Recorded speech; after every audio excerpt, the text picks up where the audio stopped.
Hey guys, JB here from Alpha Wolf Consulting. Welcome to the next session in the Alpha Wolf Personal Development and Expansion series.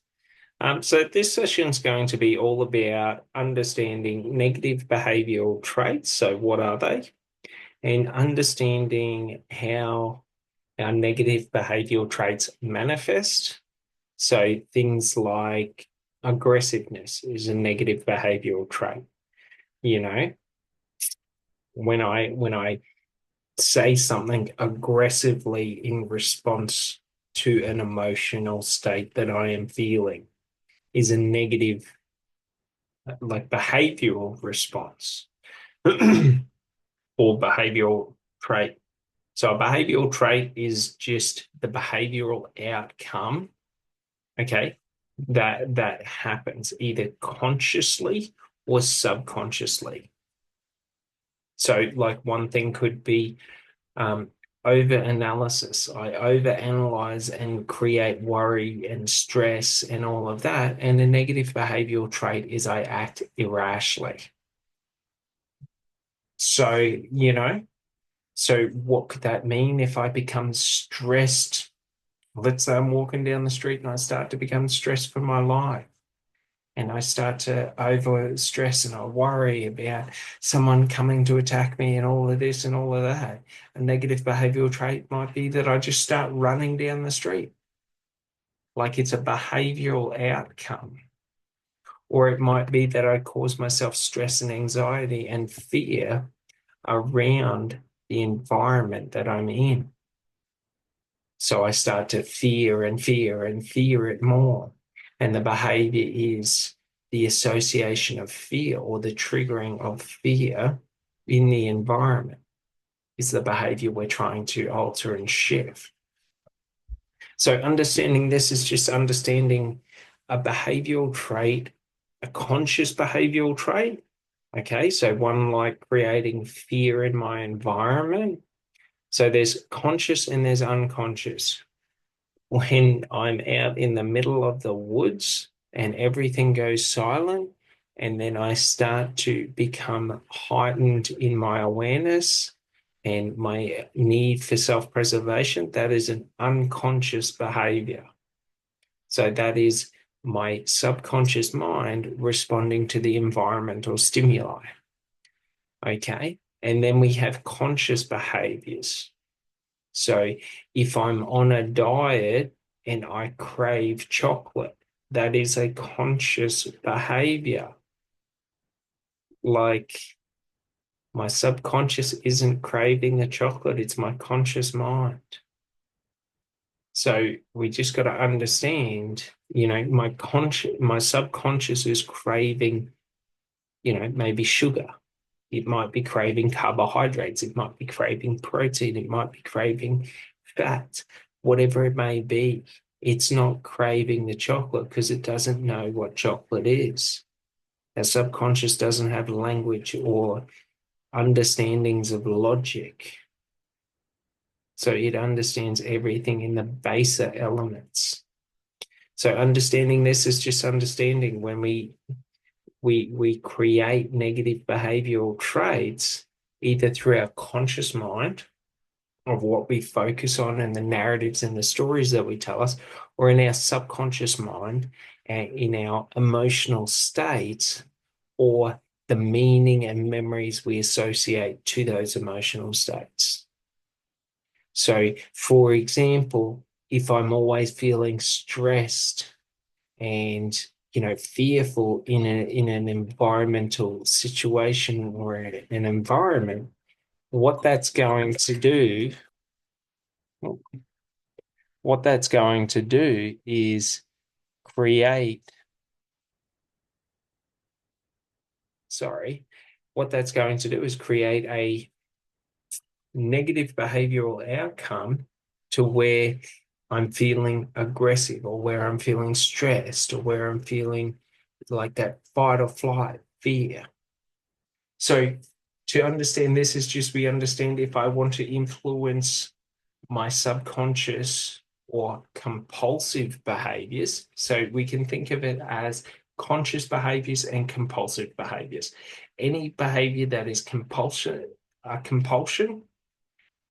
which means you do not consciously think of it before you engage it, is within the subconscious realm. So it will be linked to that behavioral outcome will be linked to either our emotional state, our our meanings that we're assigning to those emotional states or to that behavior, or the memories associated with that, emotional state or behavior. So the same is with our conscious mind. If I am, for example, if I see a bit of a marketing billboard for McDonald's, and then all of a sudden I start to think about McDonald's, McDonald's, McDonald's, McDonald's, what I want to get, all of this stuff, how much I want it, and all of this, like I'm consciously creating those narratives. So we just got to understand when we are trying to work on our conscious behavioral traits or behavioral outcomes, okay, it's all about language and beliefs. When we are working on the subconscious, it's about the emotions, feelings, meanings, and, well, not so much the meanings, because the meanings are on both. So in my language and my beliefs, it's the logical meaning that I assign to it, or the meaning of outcome. In my subconscious, it's the meaning of why am I feeling this way? Why am I, like, for example, if I'm out in public, late at night and I'm walking and I start to feel intimidated, or I start to feel fear, or I start to feel threatened, like, it's in understanding the meaning of why am I feeling this way? Am I feeling threatened because I bit my tongue. But am I feeling threatened because it's pitch black outside and I have limited visibility? Am I feeling threatened because there's predatory animals around? So, like, for example, like different dangerous animals like snakes, spiders, maybe predatory dogs, wolves, bears, whatever it may be, however it may be. You'll notice that, for example, when you're out in nature, depending on the situation you're in nature, for example, if you're in nature and you're camping in a camper trailer, it's completely different to if you're in nature and you're just sleeping under the stars. Like, if you're in nature and you're just sleeping under the stars, you're going to be a lot more subconsciously observant of the environmental stimuli around you. So it creates different levels, or different levels of insulation. If I'm laying on them, out in the middle of nowhere with a fucking 308 rifle, I'm going to feel a lot safer regardless of anything than if I'm laying out there with nothing. Do you know what I mean? So we just got to understand that the importance is on understanding how to direct or how to interpret in the subconscious our emotions. So understanding why we are feeling the way we are feeling is more important than understanding, like how we are feeling or what we are feeling. It doesn't really matter what I'm feeling. There is a shift and an alteration. I need to understand why I'm feeling it. So typically with the subconscious reacts to environmental stimuli. The conscious mind is also reacting to environmental stimuli, but on a different level. The conscious mind is trying to predict what happens. The subconscious mind is trying to respond to anything that may happen. So we just got to understand these are two sides to the same coin. They both have utility and they both have like rationality. So if you want to think about it like this, our conscious mind, okay, is the ability to do a multitude of different tasks or mental acuity. So the ability to move between different ideas, different theories, different, activities and all of that easily. So our conscious mind is all about doing many different things, okay? And being able to transfer from doing one thing to another. Our subconscious mind is all about muscle memory and response. To respond quicker, i.e., when I see a bear running at me, the second I see it, I run. Do you know what I mean? Not to say that's what you do, but this is how the subconscious mind is programmed to operate, is to become more and more efficient at that response. So, for example, if I feel stressed and I want to not feel stressed, and I ingrain in my subconscious mind negative behaviors like drinking, my subconscious mind, every time I feel stressed, wants to drink quicker and quicker and quicker. And this is how we form these habitual addictions. And they're habitual addictions because they're addictions on behavior, not on substance. There's a big difference between a substance addiction and a behavioral addiction. Being a sex addict is a behavioral addiction. Like it's filling a void of trauma that you didn't get attention or didn't feel love. So now all your mind thinks about, your subconscious mind, is every time I don't feel loved, I need love. Every time I don't feel loved, I need love. Do you sort of get it?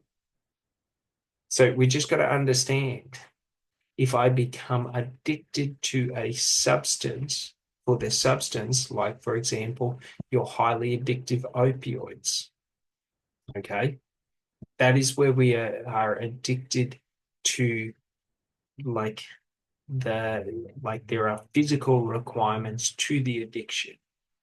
If I don't have it, I feel like I'm going to die. So the dependency on the substance can be developed over years of utilization or abuse, because it becomes so ingrained in our body that our body then requires it to function and operate. So things like alcoholism, for people who are lifelong alcoholics, trying to quit alcohol, they can go into shock and they can die because the system isn't ready for that shock. It's been acclimatized so heavily to that substance being a part of it that the absence of that substance is like the absence of water or of anything else, and it causes psychological shock. And our physiological body is a reflection of our psychological mind. The healthier my mind is, the healthier my body becomes. The more unhealthy my body, the more unhealthy my mind. Why? Because, like, you have to have an unhealthy mind to be unwilling to take care of yourself. So, for example, if you like abuse alcohol and you lose relationships and you wake up every day or whatever and you feel like shit and you feel like, like life's shit, and you're depressed and you're upset and all of this, and everything leads to alcohol being the root cause of your problems, for you to do anything but deal with that and address that is working against you. So your mental health has to be, your mind has to be very unhealthy for you to actively want to harm yourself. So it's important to understand that our behaviors are reflections of our thoughts and our emotions, of our mindset, of the state of mind that we are in. If we are in positive, happy states of mind with low stress, we are going to be more focused on self-preservation and, leading a healthy life, if we're stressed and under threat and never have enough, then what we're going to do is we're going to be focused more on self-destructive behaviors. So we just got to understand, if we have self-destructive behaviors, there are things that we are not dealing with within our mind. So self-destructive behaviors can be whatever you want it to be. It doesn't matter. Drinking can be a positive aspect of your life, or it can be a negative aspect of your life. The truth is, if it's a negative aspect of your life, yet you only ever want to view it as being positive because you're dependent on it, that's completely different to if you have a positive, if it has a positive influence that it adds to your life and expands your life. So things like, drinking helps people socialize. But if you're drinking to the extent that you become antisocial, then that is a negative aspect, because the positive benefits of why you drink are not actually there. Do you know what I mean? Whereas if you're someone who drinks to socialize, and you drink and you stay in that social sort of, level or control, like, you're getting the benefits you want out of it. It's positive to you. So determining what is positive and what is negative requires a filter without bullshit. So rather than saying like, oh, I enjoy drinking, so that's, why I drink, if I enjoy drinking at the expense of, my health, or at the expense of my relationships, like, what we're talking about are the extreme cases. So the cases that are outside of conscious control, where people blow their entire week's wage one night drinking. Do you know what I mean? Like, it's unsustainable behavior.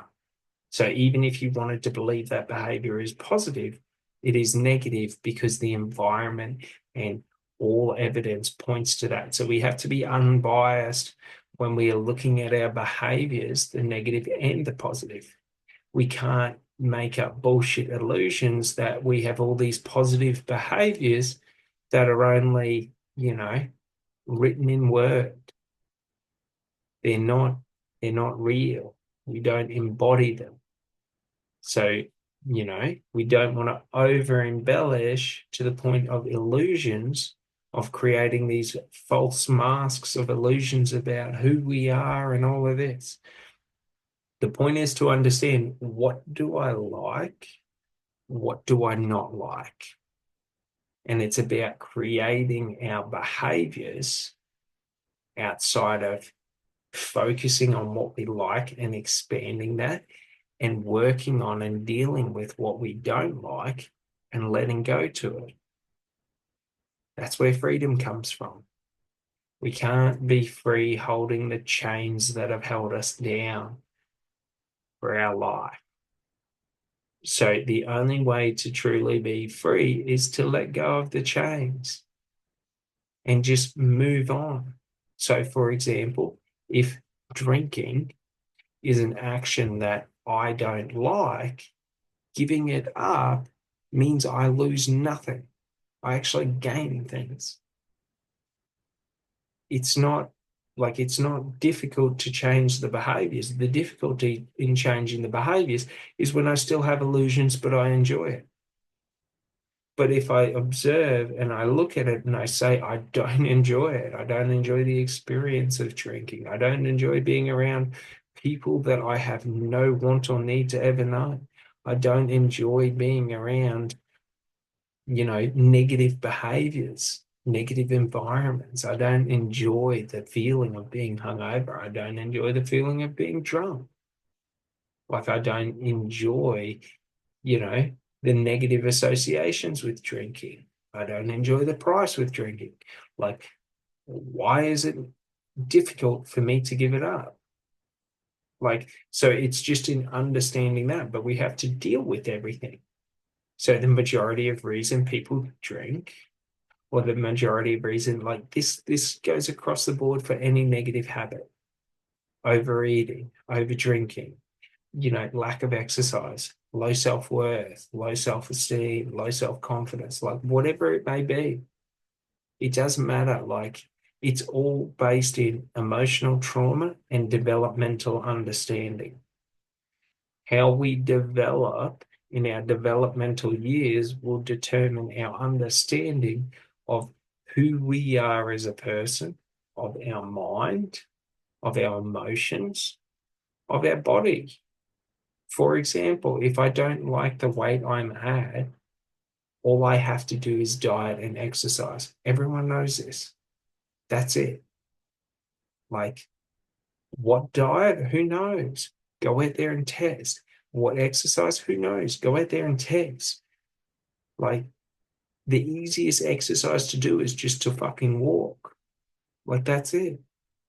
All you need to do is walk and you are exercising. Add weight to that walking, and now you are doing in muscle building territory. Like, job done. Like, life isn't difficult, but we create illusions of why I can't walk, why I can't exercise, why I can't diet, why I can't give up the diet that I don't want. So we create this illusion between us to where our behaviors are outside the realm of our accountability or control. And the only way to alter this is to bring them back into our control. So when I understand why I feel certain emotions and how those certain emotions and feelings link to behaviors, I take accountability for that. Like I'm now accountable that I understand why, that stress causes me to, let's say, smoke more. So, like, for example, when I feel stressed and I get the impulse and the urge to go and smoke, I can just say, I'm full of shit. Like, do you sort of get it? Like, we just change it out.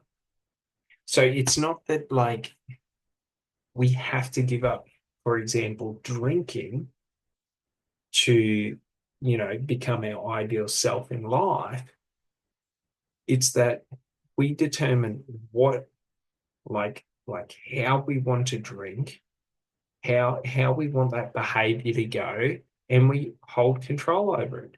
So that, when someone says to me, let's have shots, and do these 3 shots, well, I'll say, no, I don't feel like getting that drunk. Do you know what I mean? Like it's not difficult. Like self-control isn't difficult. Self-control is only difficult when we're creating illusions around our lack of control. So once I have a beer, I can't stop myself. Like it's sort of like saying, like, you know what I mean? Once I get to the toilet, I can't take my fly down. So I piss in my pants. Like, if you want to piss in your pants, piss in your pants. If you want to undo your fly, undo your fly. So if you want to drink responsibly, drink responsibly. If you want to be an unresponsible alcoholic, or drink unresponsibly and binge drink and all of that, and drink to excess and all of that, like you're taking the action to do that. So it's in understanding this that you are the one who's accountable for your behaviors, and you are also the one who is in full control of them through understanding. And when you understand them and you take control of your emotions and your thoughts, well, now it is when I see McDonald's, maybe I think fake, maybe I think cancer, maybe I think whatever it may be. And I take control of that thought and that behavior so that their targeted marketing doesn't affect my behaviors. Do you know what I mean? Maybe when I see advertisements for food and I feel hungry, I think, what would I like to eat? Rather than just going along with creating and running the narrative that has been presented to me that I'm hungry, I should go to McDonald's, rather than I'm hungry, what would I like to eat? Now I'm going to go and make that. So it's just in understanding. The conscious mind is all about meaning of outcome. So when I see advertisements for McDonald's, okay, and I feel that sensation of hunger and I really want it and I desire it, it's the meaning of outcome. I am assigning the meaning of the dopamine hits that I get from the chemically produced food, which is what they're designed to do. They're designed to alter your biochemistry, give you dopamine hits, serotonin hits, and all of this by triggering the brain. So you're not seeing McDonald's and feeling like and thinking, oh, I want a burger. You're thinking about the dopamine hits you got last time when you had that burger. So if we're not aware of, in our conscious mind, the meaning of outcome in terms of what is the actual meaning of the narratives that we're presenting to ourselves. Okay, in our subconscious mind, it's the meaning of why am I feeling this way? Why is that emotion there? So, for example, I might see McDonald's and I might feel really happy, or I might feel hungry. Like, why am I feeling that way? Like, there is easy ways to understand why our emotions are, because our emotions are triggers and drivers for behavior. So left unchecked, the environment conditions the behavioral responses, like taken under our control or taken accountability of, we determine the behavioral outcomes that we want to have through understanding why we are feeling this way. When I feel love for someone, why? Because there are subconscious routines in my brain to reproduce. Like, do you sort of get it? Like when I smell pheromones from a woman, it alters my brain chemistry. Like that's how our emotions are.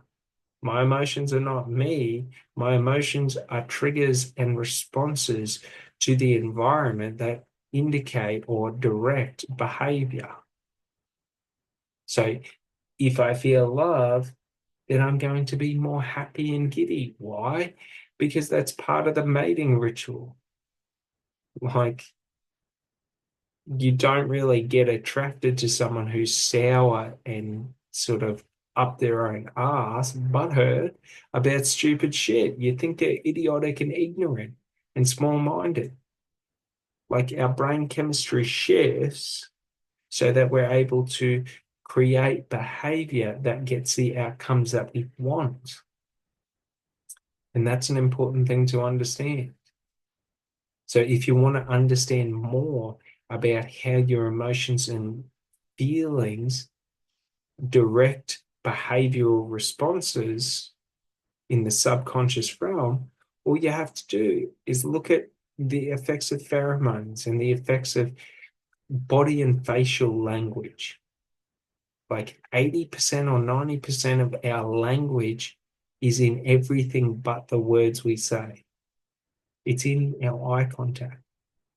It's in how we smell, the smelling of the environment. Like it's in our facial expressions. It's in the tonality of our voice and the difference in pitch and frequency that we use. It's in everything. So in understanding this, we understand that our emotions aren't only linked to the words we say, because the words we say don't really mean anything, just like our thoughts aren't linked to the words we say. The words we say, while they hold power and they are important, when we are thinking about subconscious like behaviors, so compulsive behaviors you cannot control, they are not directed by language.